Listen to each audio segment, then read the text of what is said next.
Welcome back to Fast Money. Stocks closing out at a historic week of gains. The Dow ending Friday at a record high, locking in its longest weekly winning streak since February of 2019. The S&P ending the week up 2.5% despite today's slight pullback, and the Nasdaq rising up 3% for the week. DocuSign shares surging nearly 12% after the Wall Street Journal reported that the software company is exploring a possible sale. The stock is still down 80% from its all-time high.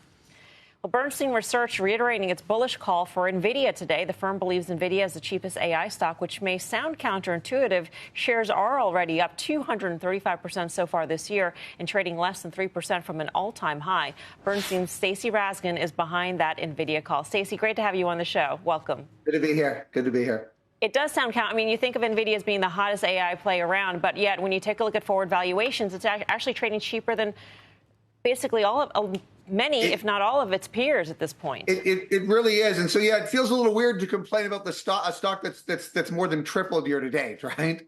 But while that's happened, like stocks up a bunch. Forward earnings estimates over the last year are up. I don't know, they've quadrupled. They're up 4x or something.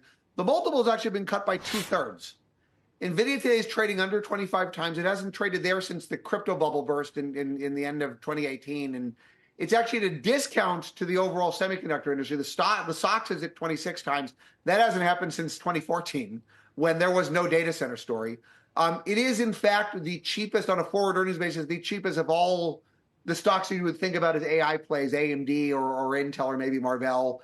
NVIDIA's at 25 times. Intel's at like 26, if you can believe it. Marvell's, 30 or something, and AMD's over 40 times earnings.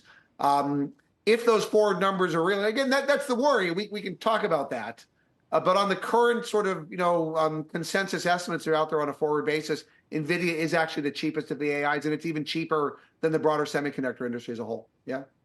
Have we learned any? AMD has had a massive run in just the past, week to 10 days or so. Is there anything that we learned about AMD's product lineup that makes you think that perhaps money should go into AMD and that rally and that boost to the multiple is warranted?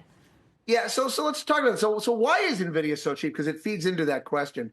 It's cheap because people are worried that the numbers are getting so big so quickly. You just worry about sustainability. And, I'll make it up. Like the sell side's at $20 in earnings or something for NVIDIA next year. And I think the buy side's closer to 25. And I think the worry is, they'll do 25 next year. Then maybe the year after that, they'll do 15, right? There's a worry that there's an air pocket out there. AMD, in context, they did something that was smart. They've latched onto this AI story. They've got products that look reasonably credible, and they've given guidance. There's room to go up. They said they'll do more than $2 billion of revenue, AI revenue next year. That number could be 3 or 4. It's a rounding error, right?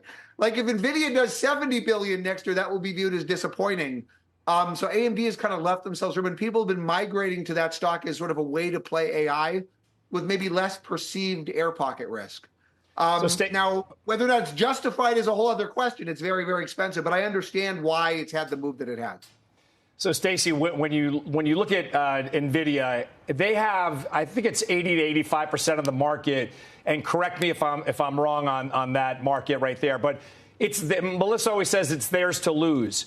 Yes. Is this just sands through an hourglass right now, waiting for them to lose that market share? Is it AMD the closest runner up there, or is this going to be spread around where we're going to have to figure out what the peripheral stocks to play off of the? There's a number of different competitors. So there are the other merchant suppliers like AMD or Intel, and AMD, to their credit, has a roadmap with products on it. Intel, we could argue.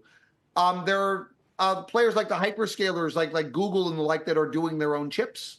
That is not new, actually. Like Google's been doing their own for 8 years. And in fact, they're quite a bit larger, I think, than anything you'd even see from AMD. But it's only a piece of that store if you were going to buy one of those stocks. There's also a bunch of startups, which it's just really hard to get scale. I would say it's NVIDIA's game to lose, though. But what I like about NVIDIA is they are not like laying back and getting fat, dumb, and happy, right? They're continuing to push the envelope. They're investing. They're actually shaping the market. And they've actually, they're accelerating their own product roadmap. So anything that's even out there today, even if we're competitive, it's not going to be competitive for long. NVIDIA's got their next generation, it's called the H200, that launches in Q2 of next year. They've got an entirely new architecture. It's called Blackwell, that launches in the second half of next year. This is a moving target. And NVIDIA, to their credit, they are continuing to push that. If they screw something up, sure, but they haven't screwed anything up yet. There are all these, massive projections for total addressable market and dollars to be spent on AI, Stacy. But at some point, companies are going to have to think, am I getting a return on this investment? Sure. When do we hit that point where we're going to have to see that proof? Have we seen it already, or is the jury still out? How long do companies spend before they say, what are we getting for this spend? Yeah, so you got to remember some of these big numbers we're seeing. Like I think Nvidia's their current number is 300 billion. AMD said 400. At least Nvidia's number I know includes it's not just the chips, it's also the chips and the servers and the networking and all the infrastructure that goes. And they actually sell all of that stuff. So in that context, those numbers are they're not crazy. Like they're actually like quite plausible over time. In terms of getting a return, like you're absolutely right. That's what needs to happen over the long term. Is companies need to be able to build business models on this stuff that either is driving revenue or driving efficiencies and saving costs, or ideally both.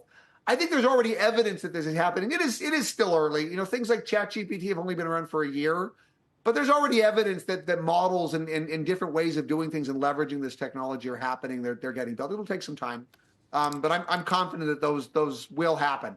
If they did not happen, by the way, that would be the kiss of death for this whole space. Like not just Nvidia, like lots of names. Right? I don't think that's the case. All right. Stacy, great to speak with you. Thanks for your time.